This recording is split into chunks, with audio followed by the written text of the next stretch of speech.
Okay, so hello everyone, welcome to study time. তো আমি হচ্ছে তোমাদের শুভ স্যার। আর আমার টেলিগ্রাম হ্যান্ডেলটা তোমরা দেখতে পাচ্ছ নিশ্চয়ই পাশে।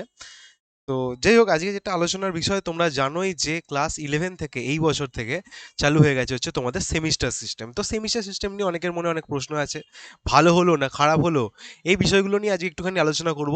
বেশি লম্বা ভিডিও না, খুব অল্প ভিডিও, ঠিক আছে? তো আগে বলে রাখি যে সেমিস্টার সিস্টেম চালু কি করে হচ্ছে, মানে চালু কোথায় হয়েছিল প্রথম।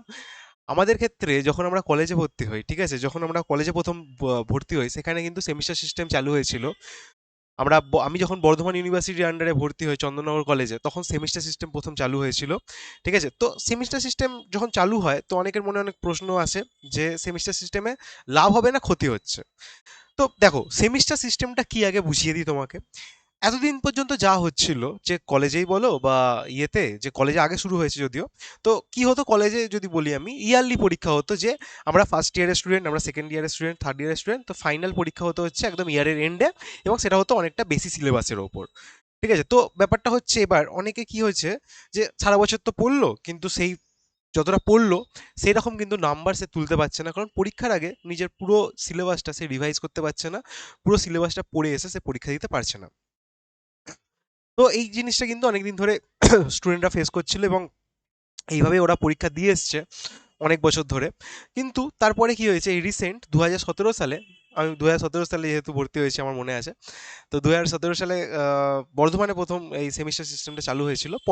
পরের বছর 18 থেকে কলকাতা ইউনিভার্সিটি এবং আদার্স যে ইউনিভার্সিটিগুলো আছে সেখানেও কিন্তু সেমিস্টার সিস্টেম চালু হয়। ওকে, তো সেমিস্টার সিস্টেমে কি হয়েছিল, যে এই যে বছরের যে পরীক্ষাটা সেটাকে দুটো পার্ট ওয়াইজ ভাগ করে দিয়ে, ঠিক আছে, পার্ট ওয়াইজ ভাগ করে দিয়ে বছরে 6 মাস অন্তর অন্তর পরীক্ষা নেওয়া হতো। ঠিক আছে, এবার 6 মাস অন্তর অন্তর পরীক্ষা নেওয়া হতো, এটা ঠিক কথাই, কিন্তু 6 মাস অন্তর অন্তরে নাই সিলেবাস কমতো, নাই আমাদের খুব একটা সুবিধা হতো, এবং সেমিস্টার সিস্টেমে কিন্তু আরো নতুন জিনিস কিন্তু অ্যাড করা যায়। এটা একটা বিষয়। যেমন আমাদের ক্ষেত্রে অনেক কিছু নতুন অ্যাড হয়েছিল, যারা ইয়ারলি সিস্টেমে পড়ছিল তাদেরকে হয়তো অনেকটা বড় পরীক্ষা দিতে হচ্ছিল সিলেবাসের ওপর, কিন্তু তাদের ক্ষেত্রে সিলেবাসটা আমাদের তুলনায় কিন্তু কম ছিল। সেমিস্টার সিস্টেমে কিন্তু কি হয়, একটুখানি জিনিসপত্র কিন্তু বাড়িয়ে দেওয়া যায়। হয়তো যে পার্টগুলো থেকে কোয়েশ্চেন আসতো না তোমাদের, সেই পার্টগুলো থেকেও কিন্তু এখন ওই সাবজেক্টের ওপর থেকে কোয়েশ্চেন আসবে। ঠিক আছে, তো এখন থেকে ভালো করে অবশ্যই পড়তে হবে।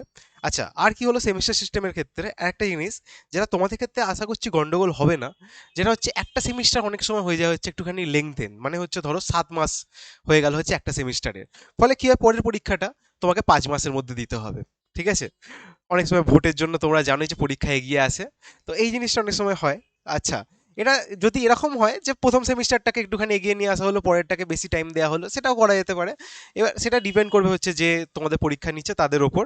ঠিক আছে, তো যেটা নোটিফিকেশন আগের দিন বেরিয়েছিল তোমরা সবাই দেখেছো, যে সেমিস্টার সিস্টেম চালু হচ্ছে, যারা এই বছর 11-এ ভর্তি হচ্ছে তারা পরের বছর মাধ্যমিক যখন উচ্চ মাধ্যমিক যখন দেবে, তারা কিন্তু এই সেমিস্টার সিস্টেমে উচ্চ মাধ্যমিকটা দেবে। আর এবছর যারা উচ্চ মাধ্যমিক দিচ্ছে তাদের ক্ষেত্রে কিন্তু সেমিস্টার সিস্টেমটা নেই, তারা জানো যে ওল্ড যে সিলেবাস ছিল তার উপরই পরীক্ষা হচ্ছে, তাদের ক্ষেত্রে কোনো চেঞ্জ নেই। তো তাহলে যারা পরীক্ষা দেবে এরপরে 2026-এ, তাই তো, নাকি তাদের ক্ষেত্রে মনে হয় সেমিস্টার সিস্টেম নেই। তো যাই হোক, তো ব্যাপারটা হচ্ছে যে সেমিস্টার সিস্টেমে মেন কথা এটাই বলতে এসেছি যে ভয় খাওয়ার দরকার নেই। এখানে ক্ষেত্রে সিলেবাস যদি খুব একটা চেঞ্জ না হয় তাহলে একদমই কোনো সমস্যা নেই।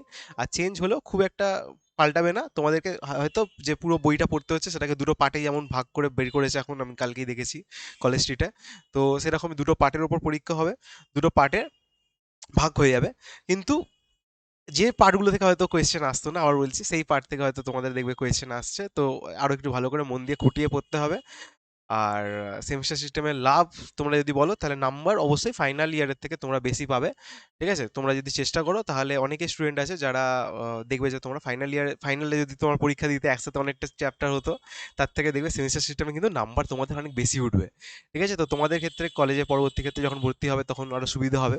তো অ্যাকচুয়ালি এটাই ছিল, যখন 11-12 তো একসাথে ছিল প্রথমে জানো, তারপর 11 আলাদা 12 আলাদা হলো।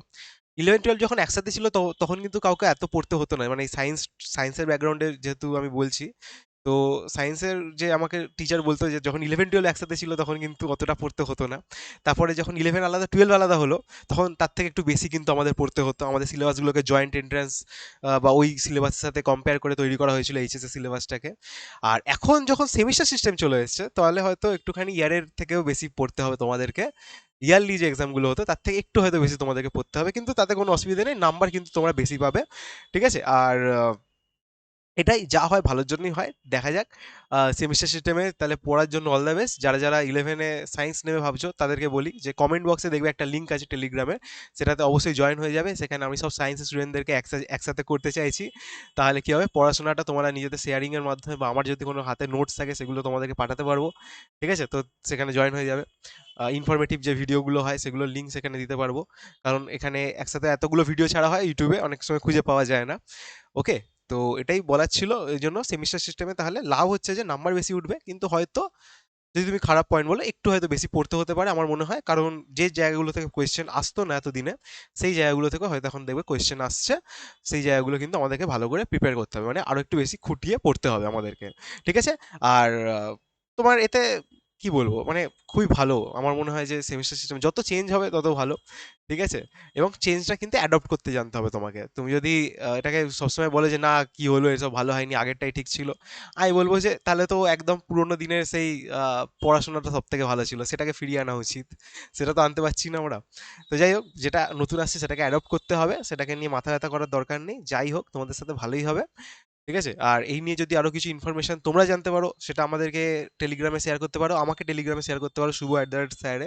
ঠিক আছে? যদি তুমি টেলিগ্রামে এইটা সার্চ করো @শুভ_স্যার যেটা লেখা আছে, ঠিক আছে, তাহলে তোমরা আমাকে মেসেজ করতে পারবে, এখানে কিন্তু ইনফরমেশন শেয়ার করতে পারো, আমাকে কিছু জিজ্ঞেস করার থাকলে জিজ্ঞেস করতে পারো। আমার নাম হচ্ছে শুভ স্যার, আমি এখন পিএইচডি করছি প্রেসিডেন্সি ইউনিভার্সিটি থেকে ফিজিক্সে। ঠিক আছে? তো তোমাদের ক্ষেত্রে আমি অবশ্যই আছি হেল্প করার জন্য। আর সেমিস্টার সিস্টেম শুরু হচ্ছে, ভালো করে পড়বে। ঠিক আছে? কোনো ভয় খাওয়ার দরকার নেই। ঠিক আছে?